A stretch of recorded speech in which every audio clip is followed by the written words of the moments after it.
Hello friends, welcome to competitive exams computer architecture and hardware maintenance की series में आज हम बात कर रहे हैं मैग्नेटिक डिस्क पे। तो जानेंगे मैग्नेटिक डिस्क क्या होता है, उसकी क्या वर्किंग है, कैसे हम इसमें डेटा को स्टोर करते हैं, सारा कुछ जानने वाले हैं इस वीडियो में। तो फ्रेंड्स, अभी तक आप मेरे चैनल पर जुड़े नहीं हैं तो जुड़ जाइए, कर लीजिए चैनल को सब्सक्राइब और बेल बटन को प्रेस कर दीजिए, जिससे मेरी वीडियोस की नोटिफिकेशन आपको मिलती रहें।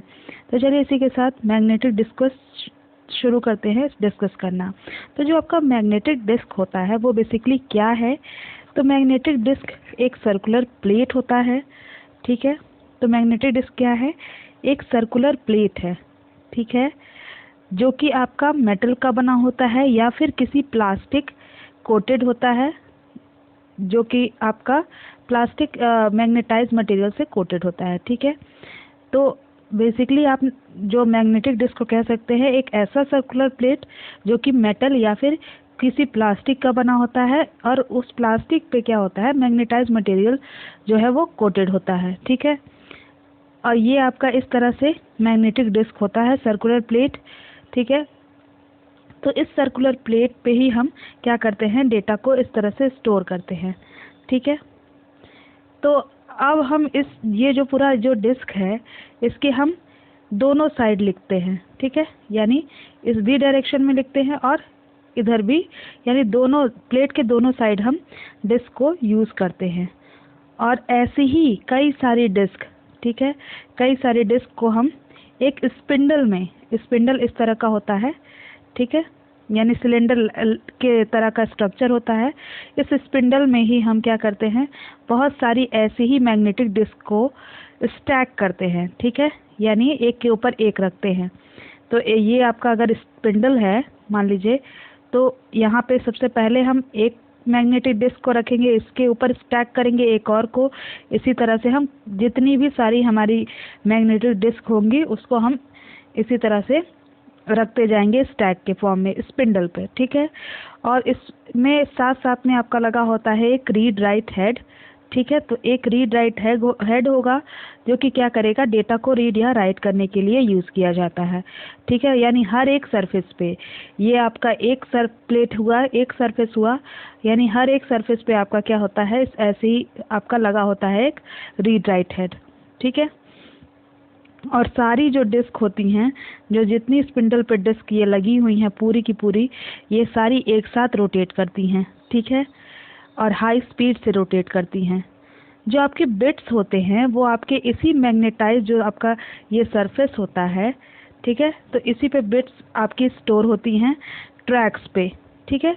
ये आपका एक ट्रैक कहलाता है, ये आपका एक ट्रैक कहलाता है, मान लीजिए इसको T1 कह दिए, ये आपका दूसरा ट्रैक कहलाएगा, T2 कह दिया। अगर एक और ऐसे ही बना हुआ है ट्रैक तो ये आपका T3 ट्रैक हो गया।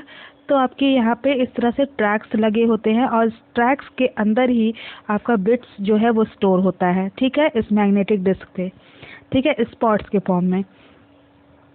अब ये जो आपका ट्रैक होता है, अगर मान लीजिए ये आपका मैग्नेटिक डिस्क है, इस पे आपका ये इस तरह से ट्रैक बना हुआ है, इस ट्रैक को भी हम सेक्टर्स में डिवाइड करते हैं, ठीक है। तो ये आपका एक पार्ट कहलाएगा एक सेक्टर, ठीक है, ये दूसरा सेक्टर, इस तरह से आपके कई सारे सेक्टर्स होते हैं एक ट्रैक के अंदर। तो यानी ट्रैक्स जो है वो आपके सेक्टर्स में बटे होते हैं। तो सबसे पहले हम अगर यहाँ बात देखें तो ये आपका रीड राइट हेड दिख रहा है, ठीक है, और यहाँ पे आपके ये आपका ट्रैक शो हो रहा है, जैसे ये वाला आपका ट्रैक है, ठीक है, इस ट्रैक को हम बोलेंगे, ये भी ट्रैक है, ठीक है। तो ट्रैक हो गया, और ट्रैक को हम डिफरेंट ये आपका पूरा सेक्टर शो कर रहा है, यानी एक पार्ट जैसे ये हुआ, ये आपका एक सेक्टर हो गया, तो ये एक सेक्टर हो गया और ये वाला एक सेक्टर हो गया। इस तरह से आपके सारे ट्रैक्स जो हैं वो सेक्टर्स में बटे होते हैं, और इन सेक्टर्स के अंदर ही हम अपने पर्टिकुलर डेटा को स्टोर करते हैं और वहाँ से ही हम उसको रिट्रीव भी करते हैं, ठीक है। कुछ पॉइंट्स को देख लेते हैं। तो अगर हम जो सिंगल, अगर हम रीड राइट हेड यूज़ कर रहे हैं, एक ही रीड राइट हेड यूज़ कर रहे हैं, वैसे तो हम जानते हैं कि एक स्पिंडल पे आपका जितना सारा आपका डिस्क आपका मैग्नेटिक डिस्क लगा हुआ है, ठीक है, हर एक सरफेस पे आपका क्या होता है, रीड राइट हेड होता है, ठीक है। लेकिन अगर हम हर एक सरफेस पे ना यूज़ करके सिर्फ एक ही रीड राइट हेड को पूरे सरफेस को एक्सेस करने के लिए यूज़ करें, तो इस टाइप के यूनिट में हमारा क्या होता है, जो ट्रैक का एड्रेस बिट होता है उसे हम मैकेनिकल असेंबली के थ्रू यूज़ करते हैं, जिससे हम अपने हेड को मूव करा सके एक स्पेसिफिक ट्रैक पोजीशन पे और हम डेटा को रीड या राइट कर सके। ठीक है। तो डेटा को रीड या राइट करने के लिए एक पर्टिकुलर ट्रैक पोजीशन से हम क्या करते हैं, ट्रैक एड्रेस बिट्स को यूज़ करते हैं। ठीक है, मैकेनिकल असेंबली के अंदर। अदर जो डिस्क सिस्टम्स होते हैं उसमें हम सेपरेट रीड राइट हेड हर एक सरफेस पे यूज़ करते हैं, जैसा कि नॉर्मली मैंने बताया। तो ये नॉर्मल केस में होता है कि हर एक ट्रैक पे हम हर एक सरफेस पे हम अलग अलग रीड राइट हेड यूज़ कर रहे हैं। ठीक है। तो यहाँ पे जो एड्रेस बिट्स होती हैं वो एक पर्टिकुलर ट्रैक को इलेक्ट्रॉनिकली सेलेक्ट करती हैं डिकोडर सर्किट के द्वारा। यानी एक डिकोडर सर्किट यूज़ किया जाता है जो ये इलेक्ट्रॉनिकली क्या करता है, एक पर्टिकुलर ट्रैक को सेलेक्ट करता है एड्रेस बिट्स का यूज़ करके। ठीक है। और इसी टाइप की जो आपके होते हैं जिसमें आपका हर एक सरफेस पे रीड राइट हेड होता है, वो आपका मोर एक्सपेंसिव होता है। ठीक है। और सिर्फ ये वेरी लार्ज कंप्यूटर सिस्टम्स के अंदर ही यूज़ किया जाता है। ठीक है। और इसमें आपका परमानेंट टाइमिंग ट्रैक भी यूज़ किया जाता है हर डिस्क में, जिससे आपकी जो डिस्क हो, जैसे परमानेंट टाइमिंग ट्रैक को यूज़ किया जाता है जिससे आपकी जो डिस्क है वो सिंक्रोनाइज कर सके बिट्स को।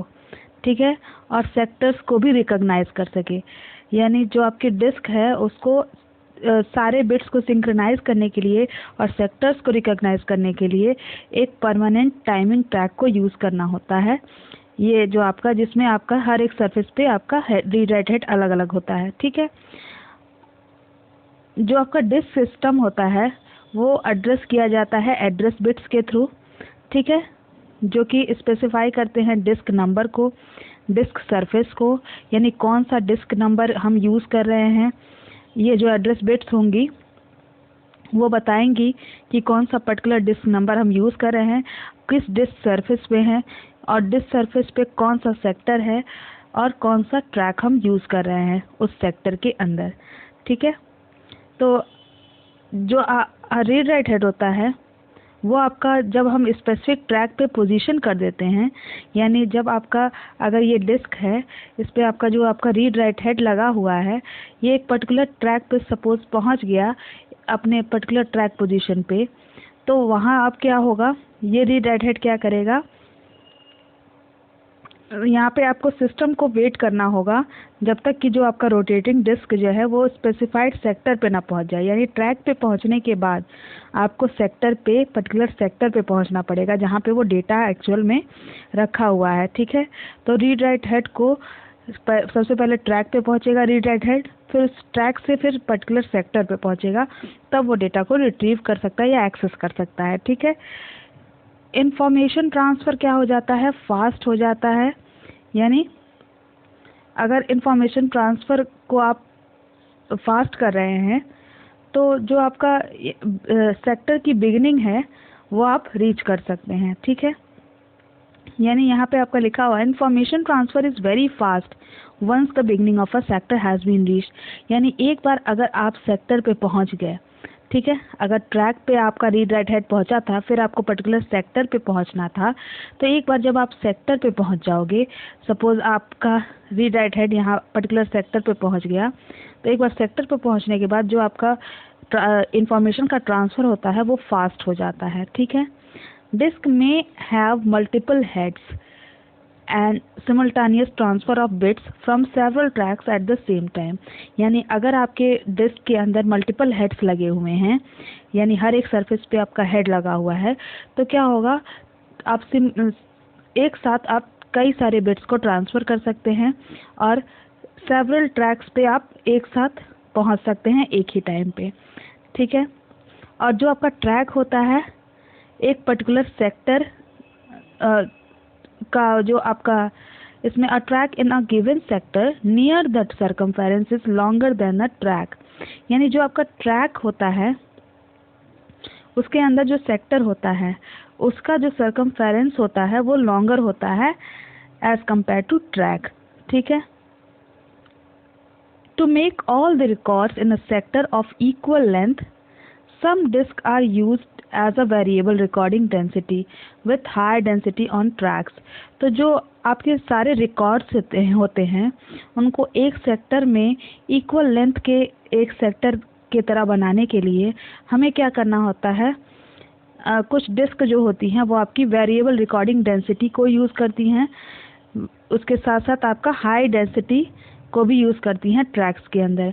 तो जिससे आपका क्या होगा कि जो आपका डेट और सारे रिकॉर्ड्स हैं वो आपके इक्वल लेंथ ऑफ सेक्टर्स में आपके क्या हो जाएंगे, स्टोर होंगे। ठीक है। डिस्क जो होती हैं वो आपकी परमानेंटली अटैच होती हैं एक यूनिट असेंबली से और उनको हम रिमूव नहीं करते हैं। ठीक है। यानी हार्ड डिस्क जो होता है उसके थ्रू आप इन डिस्क के असेंबली को आप रिमूव नहीं करते हैं, यानी ये जो डिस्क होती हैं वो आपकी परमानेंट होती हैं। ठीक है। दो साइज कॉमनली हम यूज़ करते हैं डिस्क के अंदर, जो आपका डायमीटर एक यूज़ करते हैं हम 5.5 डायमीटर का, एक यूज़ करते हैं 3.5 इंच के डायमीटर का। ठीक है। तो जो 3.5 इंच का डिस्क होता है वो स्मॉलर होता है और उसमें हम ज़्यादा डेटा को स्टोर करते हैं, और 5.2 इंच का जो होता है उसमें हम कम डेटा को स्टोर करते हैं। यानी यहाँ पे लिखा हुआ है आपका there are 2 sizes commonly used. ठीक है। 2 साइजेस को हम कॉमनली यूज़ करते हैं विद डायमीटर 5.25 एंड 3.5 इंच। ठीक है। 3.5 इंच जो होता है वो आपका स्मॉलर होता है and can store more data than that of 5.2 inch. ठीक है। फ्लॉपी डिस्क जो होता है वो extensively used in personal computer, यानी हम फ्लॉपी डिस्क को हम पर्सनल कंप्यूटर के अंदर यूज़ करते हैं as a medium for distributing software to computer users. ठीक है। यानी सॉफ्टवेयर को डिस्ट्रीब्यूट करने के लिए जो भी आपके कंप्यूटर यूज़र्स होते हैं उनको सॉफ्टवेयर डिस्ट्रीब्यूट करने के लिए हम इन फ्लॉपी डिस्क का यूज़ करते थे। अब हम जनरली इसका यूज़ नहीं करते हैं। ठीक है। लेकिन बेसिकली हम जो डायमीटर यूज़ करते हैं इनके लिए वो आपका 5.25 होता है, 3.5 होता है। 3.5 में हम ज़्यादा डेटा को स्टोर करते हैं एज़ कम्पेयर टू 5.25। ठीक है। तो ये हमने बात कर ली आज मैग्नेटिक डिस्क पे। तो फ्रेंड्स, अगर आपको वीडियो पसंद आई हो तो ज़रूर लाइक करिएगा, अपने फ्रेंड्स के साथ शेयर करिएगा, चैनल को सब्सक्राइब करना बिल्कुल मत भूलिएगा। नेक्स्ट टॉपिक हम देख रहे हैं मैग्नेटिक टेप को। मैग्नेटिक टेप क्या होता है उसको डिस्कस करेंगे। Thank you for watching.